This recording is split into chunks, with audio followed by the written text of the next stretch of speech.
Hey everyone, welcome to 404 Lecture, the channel where boring explanations simply don't exist. Okay everyone, तो आज हम शुरू कर रहे हैं बेसिक्स ऑफ कंप्यूटर हार्डवेयर के ब्लॉक वन का पहला unit, computer origin and applications. तो सबसे पहले सोचो एक सेकंड के लिए कि आज सुबह उठते ही तुमने क्या किया। फ़ोन चेक किया, व्हाट्सएप देखा, इंस्टाग्राम देखा, मे बी यूट्यूब पे कुछ देखा। यही सब करते हो विदाउट रियलाइजिंग कि तुम एक कंप्यूटर यूज़ कर रहे हो। तो सवाल ये है कि ये कंप्यूटर आया कहाँ से, पहले कैसा था और आज कहाँ तक पहुँच गए। तो आज हम कवर करेंगे कंप्यूटर की हिस्ट्री, अबैकस से एआई तक, 5 जनरेशन्स ऑफ कंप्यूटर, कंप्यूटर का आर्किटेक्चर कि वो बेसिकली अंदर से कैसे काम करता है, टाइप्स ऑफ कंप्यूटर्स, एप्लीकेशंस और लिमिटेशंस। तो चलते हैं। सबसे पहले अब सोचो कि 3000 BC इंडिया में इंडस वैली सिविलाइजेशन थी। तब भी लोग काउंट करते थे, हिसाब लगाते थे। कैसे? अबैकस से। अब अबैकस एक फ्रेम है जिसमें बीड्स होते हैं रॉड्स पे, हाथ से मूव करके एडिशन सब्ट्रैक्शन होता था। आज भी कुछ स्कूल्स में यूज़ होता है, बेसिकली सिखाया भी जाता है। इवन इंडिया में भी कई क्लासेस कोचिंग्स वगैरह होती हैं अबैकस की, जहाँ सिखाया जाता है। ठीक है, अब ये तो बहुत सिंपल था, लेकिन यही सबका स्टार्टिंग पॉइंट बना। अब आगे बढ़ते हैं। 1617 AD में स्कॉटलैंड के एक मैथमेटिशियन थे, जॉन नैपियर।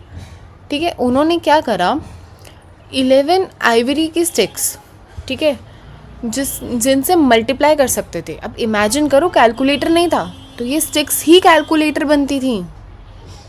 फिर आया स्लाइड रूल, 17th सेंचुरी में एड्यूमेंट गंटर ने बनाया। ठीक है, लॉगरिथम्स यूज़ करके ऐड, सब्ट्रैक्ट, मल्टीप्लाई, डिवाइड सब पॉसिबल। इंजीनियर्स और साइंटिस्ट यूज़ करते थे ये चीज़, कैलकुलेटर्स तो तब भी नहीं आए।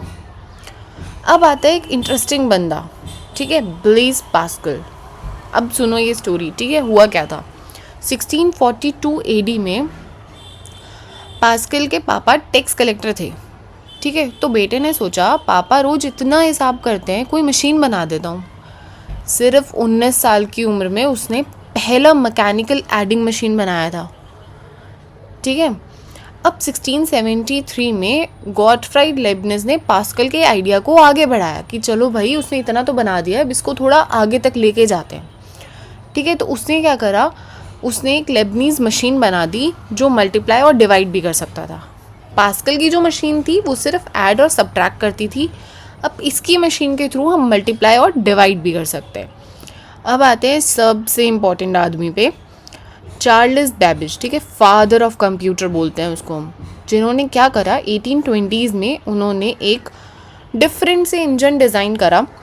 पहली बार एक मशीन ऐसी बनी जो कॉम्प्लेक्स कैलकुलेशंस कर सकती थी। फिर 1837 में एनालिटिकल इंजन आया, ठीक है, जिसमें हम चीज़ें स्टोर भी कर सकते हैं, लाइक मेमोरी स्टोर कर पाए। ठीक है, प्रोसेसर भी बना उसमें। ये था हमारा आज के कंप्यूटर का ब्लूप्रिंट। ठीक है, अब आगे बढ़ते हैं। अब आते हैं हमारे 5 जनरेशन्स ऑफ कंप्यूटर। ठीक है, अब कंप्यूटर्स की फैमिली ट्री को देखते हैं। 5 जनरेशन्स हैं, बिल्कुल जैसे हम, तुम्हारे दादा, पापा, तुम्हारे बच्चे और उनके बच्चे, काइंड ऑफ। ठीक है, अब चलते हैं हमारी फर्स्ट जनरेशन पे, दैट इज़ वैक्यूम ट्यूब्स। अब वैक्यूम ट्यूब्स बड़े बड़े ग्लास ट्यूब्स होते हैं। ठीक है, बिल्कुल पुराने टीवी की तरह समझ लो। अब इसमें जो लैंग्वेज यूज़ होती थी वो होती थी मशीन लैंग्वेज, यानी कि सिर्फ ज़ीरोज़ और वंस को समझेगा। स्पीड तो पूछो ही मत भाई, बहुत ही ज़्यादा स्लो। अब इसका एग्जाम्पल हम ले सकते हैं ENIAC और UNIVAC। अब ये कितना बड़ा होता था, लाइक एक पूरी बिल्डिंग जितना मान लो, 18,000 वैक्यूम ट्यूब्स और 30 टन्स का वेट, और स्पीड तो समझ लो कैलकुलेटर से भी बहुत ही कम। ठीक है, अब चलते हैं हमारी सेकेंड जनरेशन पे। इसमें टेक्नोलॉजी यूज़ हुई ट्रांजिस्टर्स, वैक्यूम ट्यूब की जगह छोटे छोटे कंपोनेंट्स लगे, लैंग्वेज हो गई असेंबली लैंग्वेज, और स्पीड पहले से थोड़ी सी बेटर हो गई। अब इसका एग्जांपल देखें हम तो वो है IBM 1620 और PDP 8। ठीक है, अब ट्रांजिस्टर आया तो साइज़ तो कम हो गया, स्पीड भी थोड़ी सी बढ़ी और घर के अंदर आ गए अब कंप्यूटर्स, वैसे भी बड़े कमरे में ही लगते थे। अब आते हैं हम अपनी थर्ड जनरेशन पे, जो है 1964 से चली 1971 तक। अब इसमें टेक्नोलॉजी यूज़ होने लग गई ICs या फिर चिप्स। अब एक चिप पे हज़ारों ट्रांजिस्टर्स होते हैं। अब ये लैंग्वेज यूज़ करने लग गई हाई लेवल, जैसे कि कोबोल हो गई। अब हम अगर इसका एग्जाम्पल देखें तो वो है IBM 360 और NCR 395। अब IC का मतलब होता है एक छोटी सी चिप के अंदर पूरा का पूरा सर्किट। जैसे मैगी में सब कुछ पैक्ड आ जाता है, मसाला भी हो गए, नूडल्स भी हो गए, एक ही पैकेट में ना सब कुछ, तो उसी तरीके से। अब आते हैं हम अपनी फोर्थ जनरेशन पे, ठीक है, जो 1971 से अब तक है, माइक्रो प्रोसेसर्स। अंदर हमारी टेक्नोलॉजी यूज़ हुई माइक्रो प्रोसेसर्स, यानी कि पूरा का पूरा CPU एक सिंगल चिप पे।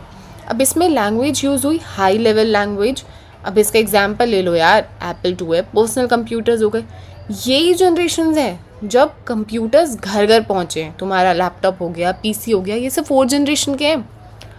अब आते हैं फिफ्थ जनरेशन, ये है हमारा प्रेजेंट और फ्यूचर। बेसिकली AI हो गया या फिर न्यूरल नेटवर्क्स हो गए। अब इसमें टेक्नोलॉजी कौन सी यूज़ होती है? आर्टिफिशियल इंटेलिजेंस हो गई, मशीन लर्निंग हो गई।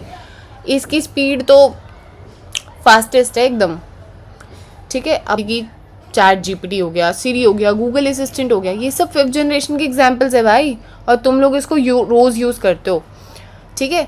अब हर जनरेशन में इसका जो पूरी का मेन पॉइंट है वो ये है कि हर जनरेशन में टेक्नोलॉजी बढ़ी, साइज़ कम हुआ और स्पीड भी बढ़ी हमारी, ठीक है। अब आते हैं कंप्यूटर सिस्टम आर्किटेक्चर पे। अब डेटा की जर्नी को समझते हैं, ठीक है। बेसिकली अब हम समझेंगे कि कंप्यूटर अंदर से कैसे काम करता है, ठीक है। सोचो तुम अपने फ़ोन पे टाइप कर रहे हो 2+2 और आंसर आता है 4। ये सिंपल सा है काम, कितने स्टेप्स में होता होगा? स्टेप 1 हो गया इनपुट। तुमने कीबोर्ड या माउस से डेटा देते हो, ठीक है, तुमने इनपुट किया, तुम टाइप कर रहे हो 2+2। अब आता है स्टोरेज। ये डेटा टेम्परेरी मेमोरी में स्टोर होता है, यानी कि RAM is temporary memory, fast है लेकिन इरेज कर देता है शटडाउन पे। अब रोम होती है परमानेंट मेमोरी, लाइक BIOS हो गया, परमानेंट इंस्ट्रक्शंस हो गई। हार्ड ड्राइव हो गया, वो क्या है? हमारा परमानेंट स्टोरेज है। नेक्स्ट आता है हमारा CPU। अब CPU क्या है? वो है हमारा ब्रेन ऑफ द कंप्यूटर। अब CPU को हमने दो पार्ट्स में डिवाइड कर रखा है, ALU और CU। अब ALU है मेरा अर्थमेटिक और लॉजिकल यूनिट। अब यहाँ पे होती है हमारी एक्चुअल कैलकुलेशन, जो हमने भेजा 2+2 = 4। अब अर्थमेटिक हो गया, एडिशन, सब्ट्रैक्शन, मल्टीप्लिकेशन, डिवीजन, सारे के सारे हमारे लॉजिक वाले पार्ट यहाँ पे हुए, कैलकुलेशन हमारी यहाँ पे हुई। नेक्स्ट आता है हमारा कंट्रोल यूनिट। अब ये ट्रैफिक पुलिस की तरह है, बताता है कि पहले ये करो फिर ये करो, सब चीज़ों से कोऑर्डिनेट करता है। तो ये हो गया हमारा कंट्रोल यूनिट। नेक्स्ट आता है हमारा आउटपुट, मतलब रिजल्ट तुम्हारी स्क्रीन पे आता है, यानी कि 4।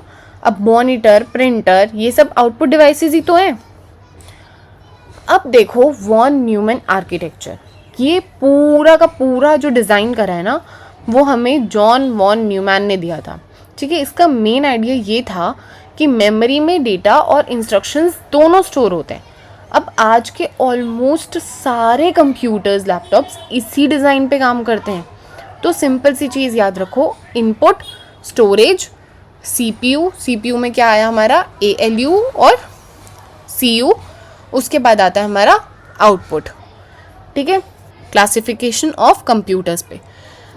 अब एक एग्जांपल देखते हैं। अब कंप्यूटर सिर्फ एक टाइप के तो होते नहीं है, क्लासिफिकेशन भी हमारी दो तरह से होती है, साइज़ के बेसिस पे और टेक्नोलॉजी के बेसिस पे। तो अगर मैं साइज़ के बेसिस पे देखूं तो पहले मेरा आएगा माइक्रो कंप्यूटर्स, यानी कि जो पर्सनल यूज़ के लिए होते हैं, PC हो गया, लैपटॉप हो गया, टैबलेट हो गया, ये हैं जो तुम रोज़ यूज़ करते हो, यही होते हैं हमारे माइक्रो कंप्यूटर्स। अब आता है मिनी कंप्यूटर्स, एक से ज़्यादा यूजर्स एक साथ यूज़ कर सकते हैं। लाइक ऑफिसेज हो गए, मिड साइज कंपनीज हो गई, स्कूल का सर्वर हो गया जिसमें सब स्टूडेंट्स का डेटा स्टोर होता है, वो होते हैं हमारे मिनी कंप्यूटर्स। नेक्स्ट आता है मेन फ्रेम, बहुत पावरफुल है, मिलियंस ऑफ इंस्ट्रक्शंस पर सेकंड सेव होती हैं इसके अंदर। अब बैंक्स यूज़ करते हैं, अब तुम एटीएम से पैसे निकालते हो तो behind the scenes main frame काम करता है। नेक्स्ट आता है सुपर कंप्यूटर, सबसे पावरफुल है ये, weather forecast, nuclear research, molecular modelling, India का सुपर कंप्यूटर है, ठीक है। पैरम सीरीज आईआईटी और इसरो यूज़ करते हैं। इसरो ने चंद्रयान की ट्रेजेक्ट्री कैलकुलेट करने के लिए सुपर कंप्यूटर यूज़ करा था, ठीक है। अब आते हैं बाय टेक्नोलॉजी के बेसिस पे। अब इसमें देखो, एक आता है हमारा एनालॉग कंप्यूटर्स जो कॉन्टिन्यूस सिग्नल्स को यूज़ करते हैं, जैसे कि मान लो करंट हो गई, वोल्टेज हो गया, इन सबको मेजर करने के लिए ये अप्रॉक्सीमेटली रिजल्ट देता है। जैसे कि थर्मोमीटर है, वो एनालॉग है। अब एग्जैक्ट 37.4 डिग्री सेल्सियस नहीं, अप्रॉक्सीमेटली तो बता रहा है, एग्जैक्ट तो नहीं बता रहा। अब होता है मेरा नेक्स्ट डिजिटल कंप्यूटर। अब ये जीरोज और वंस यूज़ करता है, एक्यूरेट रिजल्ट देता है। तुम्हारा कैलकुलेटर हो गया, फ़ोन हो गया, सब डिजिटल ही तो है। नेक्स्ट आता है हाइब्रिड कंप्यूटर। अब दोनों का कॉम्बिनेशन समझो। अब हॉस्पिटल में ईसीजी मशीन है, बॉडी की एनालॉग सिग्नल्स को लेती है, फिर डिजिटल फॉर्म में हमें डिस्प्ले करके दे रही है ना, तो वो हो गई हमारी हाइब्रिड। नेक्स्ट आता है एप्लीकेशंस ऑफ कंप्यूटर्स, ठीक है। अब देखते हैं कि कंप्यूटर्स का यूज़ कहाँ कहाँ होता है। अब ऑब्वियस है बहुत जगह होता है, शायद इतना हम लोग रियलाइज़ भी नहीं कर पाते। बैंकिंग हो गई, online banking, ATM, NEFT, UPI transactions, phone पे, गूगल पे, ये सब कंप्यूटर बेस्ड सिस्टम्स ही तो हैं, 1 सेकेंड में पैसे ट्रांसफ़र।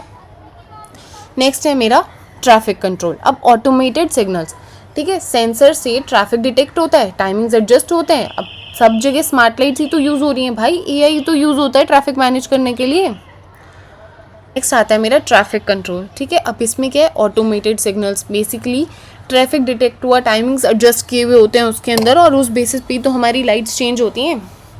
नेक्स्ट आता है मेरा स्पोर्ट्स, प्लेयर के रिकॉर्ड्स रखना, 3D मोशन एनालिसिस करना, परफॉर्मेंस ट्रैकिंग करना, ये सब चीज़ें किससे होती हैं, कंप्यूटर से ही तो होती हैं। इवन बॉल तक ट्रैक अब कंप्यूटर से होती है। नेक्स्ट आ रहा है मेरा एजुकेशन, ई लर्निंग हो गया, ऑनलाइन कोर्सेज हो गए, डिजिटल क्लासरूम्स हो गए। इवन कोविड के टाइम पे तो जूम पे क्लास हो रही थी यार, वही है, यही है एजुकेशन में कंप्यूटर का यूज़। नेक्स्ट है मेरा हेल्थ केयर, बेसिकली पेशेंट्स के रिकॉर्ड्स रखना, MRI, CT स्कैन के एनालिसिस करना, डायग्नोसिस करना, तो ये सब चीज़ें हो गई। नेक्स्ट आता है मेरा agriculture, crop data, weather forecasting, modern farming techniques, बहुत सारे ऐप्स हैं यार जो अब एग्रीकल्चर पे बनने लग गए हैं और, तो ये सब चीज़ें। अब सबसे इम्पॉर्टेंट पार्ट है लिमिटेशंस। कंप्यूटर बहुत पावरफुल है लेकिन परफेक्ट नहीं है। अब नो इंटेलिजेंस, बेसिकली कंप्यूटर खुद से सोच नहीं सकता यार, जो तुम इंस्ट्रक्शंस दोगे वही करेगा। अब अगर तुम कैलकुलेटर में 2+2 की जगह 2 × 2 टाइप कर दो तो वो 4 ही देगा ना। अब गलती तुम्हारी कंप्यूटर की नहीं है, गार्बेज इन = गार्बेज आउट, ये कॉन्सेप्ट याद रखो। अब सबसे पहली चीज़ आती है नो इंटेलिजेंस। कंप्यूटर खुद से सोच नहीं सकता है, जो तुम इंस्ट्रक्शंस दोगे वो वही करेगा, ठीक है। नेक्स्ट आता है नीड्स ह्यूमन सुपरविजन। ऑब्वियसली है, कंप्यूटर खुद प्रोग्राम नहीं कर सकता है, खुद नहीं चलेगा। जैसे गाड़ी खुद ड्राइव नहीं करती ना, ड्राइवर चाहिए। सेल्फ ड्राइविंग कार्स भी अब तो आ गई हैं, ह्यूमन मेड AI से चलती हैं, बट स्टिल। नेक्स्ट है नो इमोशंस। ऑब्वियस है, कंप्यूटर फील नहीं कर सकता है कोई भी इमोशन, ना खुशी, ना दर्द, ना तुम्हारा गुस्सा, फ्रस्ट्रेशन, कुछ भी नहीं फील कर सकता है यार उसको। तो अगर तुम सैड हो और गूगल को बोलो, वो सिर्फ सर्च रिजल्ट देगा, दोस्त की तरह नहीं बताएगा तुम्हें, तो उसमें कोई इमोशंस नहीं है। नेक्स्ट आता है नो इनिशिएटिव। अब कंप्यूटर अपने आप कुछ डिसाइड नहीं कर सकता है, एक्सप्लिसिट इंस्ट्रक्शंस तो चाहिए ही ना। एग्जाम्पल है, रोबोट को बोलो चाय बना दो, वो नहीं बनेगा ना। स्टेप बाय स्टेप तुम्हें बोलना पड़ेगा, भाई पानी गर्म करो, टी बैग डालो, तब जाके काम होगा। नेक्स्ट है मेरा लीनियर मेमोरी। अब कंप्यूटर मेमोरी एक लीनियर होती है, ठीक है, एक सीक्वेंस में रिट्रीव करता है। अब जैसे ह्यूमन रैंडमली सोचेंगे हम लोग कि मैंने आज सुबह ब्रेकफास्ट कर रहा था तो मुझे किसी की याद आ गई, ठीक है। अब कंप्यूटर ये सब नहीं कर सकता भाई, अभी है can not self repair. Obvious है, कंप्यूटर खुद की मेंटेनेंस नहीं कर सकता है, वो तो हम पे ही डिपेंडेंट है ना। अब लैपटॉप की बैटरी डेड हो गई है तो उसको तो हमें ही खुद करना पड़ेगा ना, खुद चेंज करना पड़ेगा। तुम सर्विस सेंटर ही तो जाओगे, खुद से तो ठीक नहीं होगा वो, ठीक है। अब क्विक सी रिवीजन करते हैं। ठीक है। अब कंप्यूटर का पहला काउंटिंग टूल कौन सा बना था? अबैकस था भाई, 3000 BC। फादर ऑफ कंप्यूटर किसको बोलते हैं हम? चार्ल्स बेबेज को। पहली जनरेशन में कौन सी टेक्नोलॉजी थी? वैक्यूम ट्यूब्स थे, है ना। अब CPU को अगर हम 2 पार्ट्स में डिवाइड करें तो वो है हमारा ALU और CU। अब इंडिया का सुपर कंप्यूटर कौन सा है? पैरम है, ठीक है। अब कंप्यूटर की कोई लिमिटेशन अगर मैं देखूं, अब कंप्यूटर की लिमिटेशंस क्या है? No intelligence, emotion, self care, कुछ नहीं है। तो आज के लिए इतना ही। अब हम मिलते हैं आपसे नेक्स्ट यूनिट के साथ। अगर वीडियो हेल्पफुल लगी हो तो वीडियो को लाइक करो, चैनल को सब्सक्राइब करो एंड शेयर करो। तब तक के लिए keep learning, keep building. Thank you.